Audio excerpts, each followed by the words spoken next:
আমাদের মাছে ভাতে বাঙালি বলা হইতো, এখন আসলে এই মাছগুলো গেল কোথায় এটা কেউ জানে না। ইলিশের দাম হই না দৌড় মারে কাস্টমার। 2300 টাকা করে বলছে। হ্যাঁ 2300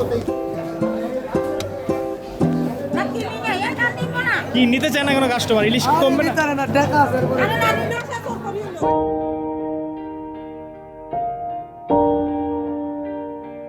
মাছে ভাতে বাঙালি, এটা তো মাংস, গরুর মাংস, খাসির মাংস কয় বেলা খাইতে পারে।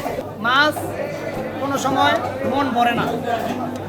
ইলিশ মাছের দাম বেশি ছিল, আজকে মোটামুটি কেজিতে 20-50 টাকা বেশি। আগে 200 কেজিতে, আজকে 50 টাকা 100 টাকা বেশি।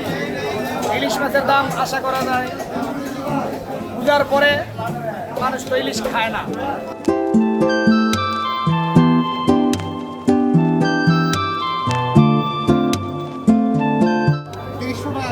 হ্যাঁ ইলিশের দাম হই না দৌড় মারে কাস্টমার। কারা এটা দখল করে রাখছে দামটা ইলিশের? ভাই এই জায়গায় ভাই মাছ যেটা সেন্টার এই জায়গায় সব সেটে গেছে।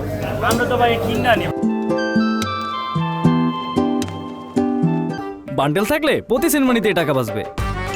বিকাশ সেনমানি বান্ডিল কিনে জিতুন প্রতি লেনদেনে। কিনলেন ইলিশ মাছ?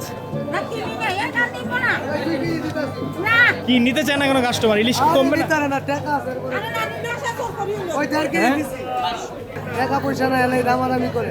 ইলিশের দামটা বেশি রাখে কারা?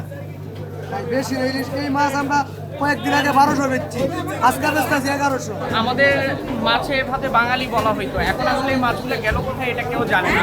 নদী শুকিয়ে যাচ্ছে, এটা একটা ফ্যাক্ট।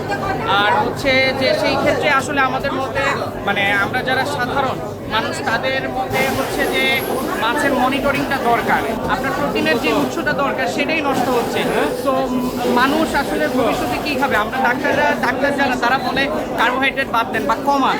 তো এখন সেই ক্ষেত্রে প্রোটিনে যান, প্রোটিনের দিকে আসলে বলে যে দাম তো বেশি। মানুষের তো আসলে আয় অনুযায়ী ব্যয় বেড়ে গেছে, আয় কমে গেছে, উল্টো ব্যয় বেড়ে গেছে।